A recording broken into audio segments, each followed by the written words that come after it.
El Tribunal Supremo israelí votó por un estrecho margen a favor de anular una ley aprobada en julio que impide a los jueces revocar decisiones del gobierno. El fallo es un golpe al plan de reforma del gobierno que, según detractores, socavaría la división de poderes. Japón sufrió este 1 de enero un terremoto de magnitud 7.6 que obligó a activar la alerta de tsunami. Las autoridades rebajaron el nivel de alarma después de ordenar la evacuación de más de 50.000 personas en distintas regiones del país. Al menos 6 personas murieron. En México, el Ejército Zapatista de Liberación Nacional celebra este 1 de enero 30 años de su levantamiento contra el gobierno mexicano del entonces presidente Carlos Salinas de Gortari. Simpatizantes se concentran en Chiapas, epicentro del levantamiento de 1994.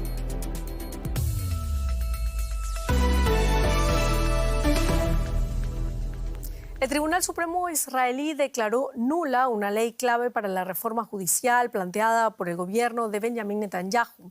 El primer ministro conservador pretendía introducir cambios sustanciales en la legislación para recortar la capacidad de control del gobierno por parte de los jueces. Estos planes enfrentaron una gran oposición popular, provocando protestas masivas en todo el país el año pasado. Desde entonces, la guerra de Gaza había eclipsado la cuestión. Analizamos el tema ahora con Luciano Zácara en Doha, Qatar. Luciano, ¿qué significa esta decisión del tribunal israelí para Netanyahu y su gobierno? ¿Podríamos decir que es un duro golpe para el primer ministro? Es un duro golpe porque este plan de reforma judicial estaba presentado desde marzo del año pasado, del 2023, y había tenido muchos detractores incluso dentro de su propio gobierno y dentro de la oposición como Benny Gantz. Y esto marca que el Tribunal Supremo obviamente no acepta las injerencias del Poder Ejecutivo sobre la capacidad que tiene el Tribunal Constitucional para legislar y para controlar el Poder Ejecutivo. Claro, ¿y cómo queda entonces ahora el futuro político del primer ministro? Bueno, el futuro político de Netanyahu ya está bastante complicado desde el punto de vista de lo que está sucediendo ahora con la guerra actual en Gaza, y ya estaba complicado anteriormente. Algunos atribuían este intento de modificar el Poder Judicial o de limitar el Poder Judicial para evitar futuros juicios por corrupción y por otro tipo de causas en contra de él cuando terminara su mandato. Esto agrega más leña al fuego, digamos, y agrava aún más el futuro político de Netanyahu porque, como bien estamos viendo últimamente, la prolongación de la guerra hace que cada vez más detractores existan dentro de la sociedad israelí e incluso dentro de la coalición de gobierno. Claro, muchísimas gracias, Luciano Zácara, profesor de la Universidad de Qatar. Y seguimos en Israel porque el gobierno advirtió que la guerra contra Hamas en la Franja de Gaza continuará a lo largo del 2024, después de una nochevieja marcada por incesantes ataques al territorio palestino asediado y lanzamientos de cohetes contra Tel Aviv. El primer ministro Benjamin Netanyahu ha declarado que Israel pretende controlar la frontera de Gaza con Egipto. Al mismo tiempo, aumentan las tensiones en la frontera norte con Líbano, lo que hace temer que se abra un segundo frente. Sirenas en la frontera norte de Israel advierten sobre un nuevo ataque con cohetes a la ciudad israelí de Kiryat Shemona desde el vecino Líbano, a solo 2 kilómetros. Ariel Frisch es el director de la escuela secundaria de esta localidad. Todos sus alumnos se han ido, al igual que su propia familia. La alarma te da 10 segundos en el mejor de los casos.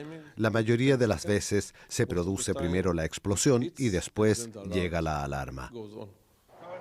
Como parte del equipo local de emergencia, Ariel es uno de los pocos que se quedó. Casi el 90% de la ciudad fue evacuada tras el ataque terrorista de Hamas del 7 de octubre.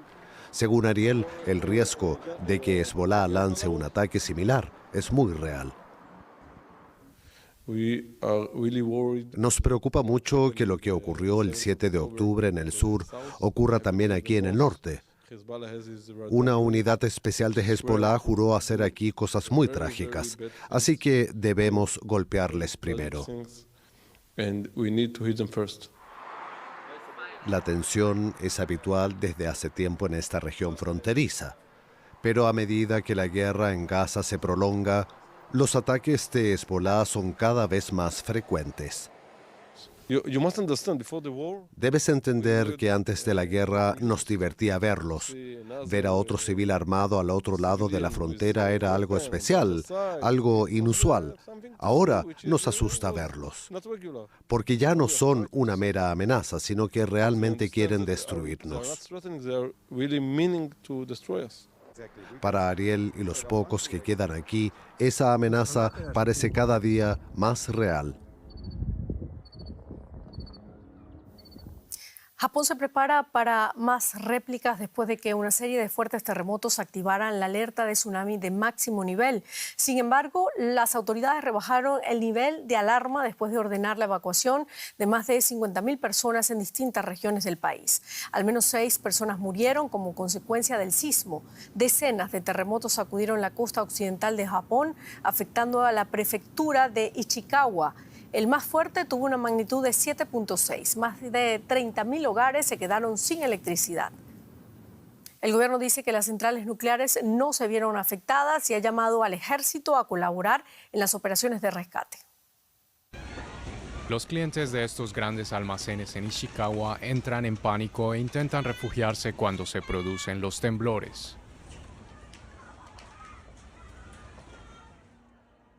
Cientos de personas fueron evacuadas de una estación de metro cuando el techo comenzó a temblar.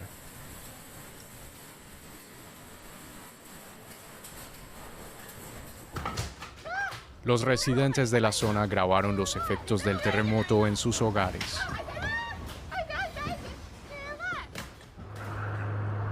Y algunos barrios fueron escenario de incendios.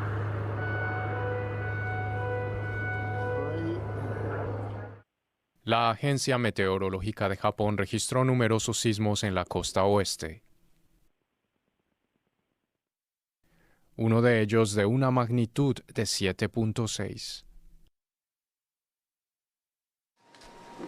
Esto hizo que las autoridades temieran lo peor. Se trata de la mayor alerta de tsunami desde el terremoto ocurrido en el Océano Pacífico el 11 de marzo de 2011. Fue el que provocó el desastre de Fukushima, y aunque finalmente se redujo el nivel de alarma y ninguna planta nuclear se ha visto afectada, aún perdura el recuerdo traumático de entonces. En México, los zapatistas celebran este lunes los 30 años del levantamiento indígena contra el gobierno mexicano del entonces presidente Carlos Salinas de Gortari. Simpatizantes del Ejército Zapatista de Liberación Nacional, movimiento que buscó el reconocimiento de los derechos civiles de los indígenas, se concentran en Chiapas, epicentro del levantamiento de 1994. El diálogo entre el EZLN y el gobierno mexicano condujo en 1996 a los acuerdos de San Andrés, que culminaron con la creación de un Consejo Nacional Indígena. La insurgencia en Chiapas, que coincidió con la entrada en vigor del Tratado de Libre Comercio de América del Norte, es considerada por algunos analistas como el nacimiento del movimiento contra la globalización. Analizamos ahora el tema con Willy Val Sonlaina, profesor investigador del Colegio de México. Gracias por atender nuestra invitación. ¿Qué queda del zapatismo 30 años después del levantamiento armado del 1 de enero de 1994 en Chiapas? 30 años es un periodo sumamente largo y el país ha completamente cambiado, y sin embargo queda algo vigente desde hace 30 años, que es en realidad una de las características fundamentales del EZLN, que es el mérito de haber puesto en la agenda la profundidad de la crisis del mundo rural en México, tanto del mundo indígena, de las comunidades indígenas, como del mundo rural en general, de los campesinos, que han quedado marginados un poco del modelo que se implementó a partir de los 80 y luego de los 90 en el país. Eso sigue vigente. Lo que también sigue vigente es la desigualdad y la pobreza, dos problemas que ellos también plantearon de una forma muy clara y que no se han resuelto. Luego, en 30 años ha cambiado muchísimo en México. Efectivamente, no hay que olvidar, sobre todo políticamente, ha habido cambios muy profundos y el contexto es completamente distinto. Así que creo que la gran continuidad es que nos siguen recordando que ahí sigue la crisis del campo mexicano, que las demandas indígenas no han sido resueltas, que hay muchos temas pendientes. Claro. Políticamente, en cambio, estamos en un país completamente distinto. Cuando los zapatistas tomaron las armas, México no era todavía un país democrático con un régimen plural abierto. Y actualmente el problema que tenemos no es un problema de déficit de pluralismo, sino más bien un problema de fragmentación extrema de la política. Entonces, podemos citar cifras. Adelante. Profesor, como usted dice, el levantamiento del 94 se dio en plena administración del PRI, una fuerza política que gobernó México por 70 años. Hoy, con López Obrador, ¿se mantiene aún el recelo político? ¿Apoya el Ejército Zapatista de Liberación Nacional al presidente? La demanda central de los zapatistas en 94 era la destitución del presidente Salinas de Gortari. En un contexto en el que el PRI controlaba todo el país, y en Chiapas, por ejemplo, el PRI gobernaba Chiapas y en 1988 había obtenido el 90% del voto. Actualmente, en Chiapas, la primera fuerza política obtuvo más o menos el 31% del voto en las últimas elecciones y hay 12 partidos políticos. La política está completamente fragmentada. El problema ya no es un régimen de partido hegemónico que capta todos los votos, sino más bien la ausencia de una fuerza que pueda cohesionar y que pueda generar un proyecto coherente político. Entonces, el desafío actual es el de la fragmentación. Con respecto a la relación entre el presidente López Obrador y el EZ, la relación siempre fue compleja. De hecho, Andrés Manuel López Obrador acompañó a Cuauhtémoc Cárdenas a una reunión que tuvo Cárdenas desde el 94 con Marcos, y ya desde entonces Marcos era muy crítico, no solo con el régimen del PRI, sino también con el PRD en ese entonces. Esa relación tensa nunca se resolvió completamente, y pues actualmente también hay una tensión y una relación problemática entre el movimiento zapatista, el gobierno federal, que está bajo la presidencia de Andrés Manuel López Obrador, pero también con el gobernador local de Chiapas, que es del mismo partido del presidente López Obrador. Tampoco hay una relación ahí de cooperación, sino más bien de tensión y de contradicción. Una relación difícil. Muchísimas gracias, Bilibat Sonlaitnan, por este análisis para nosotros. Otros temas. El presidente de Brasil, Luis Ignacio Lula da Silva, cumplió el primer año de su tercer mandato. Pocos días después de su investidura en enero del año pasado, el país presenciaba un inédito asalto al Congreso por parte de seguidores del anterior mandatario Jair Bolsonaro. La gestión de Lula da Silva ha logrado ciertos éxitos económicos. El desempleo cayó hasta el 7.5% en noviembre y la inflación se mantuvo controlada por debajo del 5% interanual. Sin embargo, a Lula todavía le quedan promesas por cumplir, como avances en la protección de la Amazonía o en la seguridad ciudadana. Para el 2024, el presidente izquierdista enfrenta un desafío político aún mayor: las elecciones municipales de octubre, en las que se espera un nuevo choque político del movimiento progresista con la extrema derecha del exmandatario Jair Bolsonaro.